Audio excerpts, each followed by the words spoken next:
Know Your Church, celebrating faith, heritage, and community spirit. You have probably heard the statement that Emwanyi Terimba, but where is the actualization? The actualization can be in places like South Ankole Diocese here in Ntungamo, where you can see plenty of coffee in the background. Now, this is not just everything. This is just a portion of what has been harvested so far. Now, in this documentary today, we are going to be taking you through the whole process, right from the garden below, 23 acres just here at the headquarters of the diocese. That is not all as well. That is just a portion. 23 acres are just here at the diocesan quarters. But all over the diocese, there are also other plantations of coffee. So today, you are going to be able to join me as we go deep down and see where it all starts from. But also, we shall be able to see the entire process of making sure that a diocese like South Ankole has such a project. This project is what brings money into the pocket. Well, there is one saying that everything should not be on the offertory baskets that are brought in churches every Sunday. At least we have seen it being actualized here in South Ankole Diocese. So you're going to join me as we hit down the plantations and we see where does this all start from. I've been given gumboots. Please join me. Then see what is in the garden. Money. All this is money. Okay? Oh my God. Why are we poor? Why are we poor as church? And yet God has blessed us with land. So it's high time we woke up and begin doing what we are supposed to do. And this land was idle. Or just small animals over there. All this were not there. Now no joke. We still have sacks and sacks of coffee over there. So how much land is here of coffee? 23 acres of coffee. Wow. As we arrived at the sprawling coffee plantation, the scene before us was nothing short of inspiring. Men and women bound by shared hope and purpose worked side by side, hands stained with earth, faces bright with determination. These were not mere laborers, but devoted Christians, answering the diocese's call, not with words alone, but with action. Their efforts a testament to a community united by faith and the promise of a better tomorrow. Each coffee berry they harvested told a story of resilience, faith, and a collective dream, taking root proof that when the church and community stand as one, transformation is not just possible, it is inevitable. We had the announcement that the time for harvesting coffee has come. And the mosaic from Chibasi has come. We have the Ijana Shoromi. Yes. You can see has come with another team. All of them come and pick coffee. And he's seated on the chair and he's picking coffee. Mosaic, this is very wonderful. Send the razor. Yesu, Yesu, Oiwana Gwandiga, Yesu, Musai, Gunaziza, Nebaza, Yesu, Murokozi. Ibitimu tibirimba byo kunjira. Rero bwanje nimba nyine wakatebe akankontrol umero. Yes. Watch terera.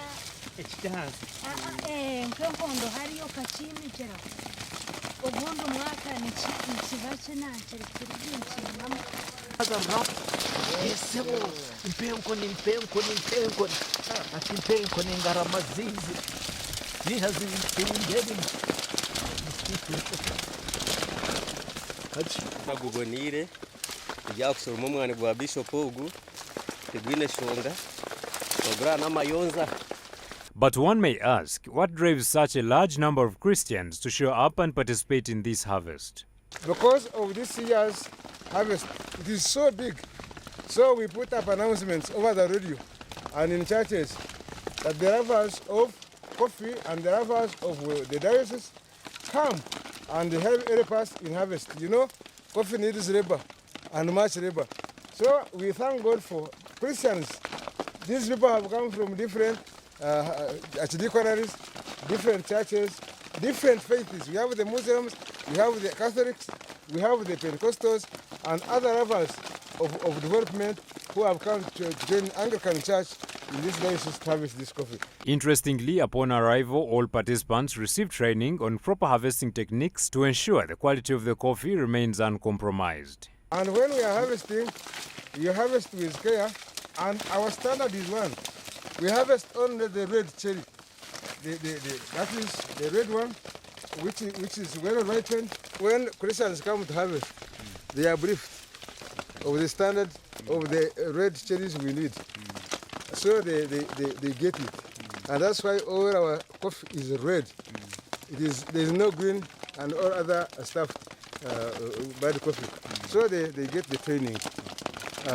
We train those who are working in the coffee full time, but we also have this training for those who come for short term to harvest coffee with us.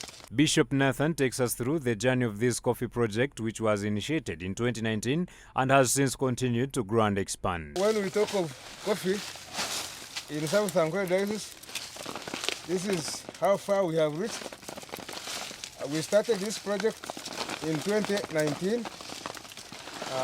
On the hill of Chamate, we have 23 acres of coffee, and this is now the biggest third time of harvest. And you can imagine 2019, when we planted it in September, now this is 2025, and you can see what it is. We just give glory to God. He goes on to commend the dedicated team behind this success and shares the diocese's future plans for the project. We have a good team in the diocese. These people love this project, not only this project but also other projects. Because they know when we have money, money pushes the gospel. We preach the gospel. Every gospel preached, there must be some money behind, some money. So that money is what we get from these sources, coffee and other projects. So we are seeing very far, and our prayer is that we even have our coffee pack in finished goods. That's value addition. When that time comes, it will also be done. But we are not also behind, we are moving forward. In our next episode of Know Your Church, we will explore what happens after the coffee is harvested from the plantation. Know Your Church, celebrating faith, heritage, and community spirit.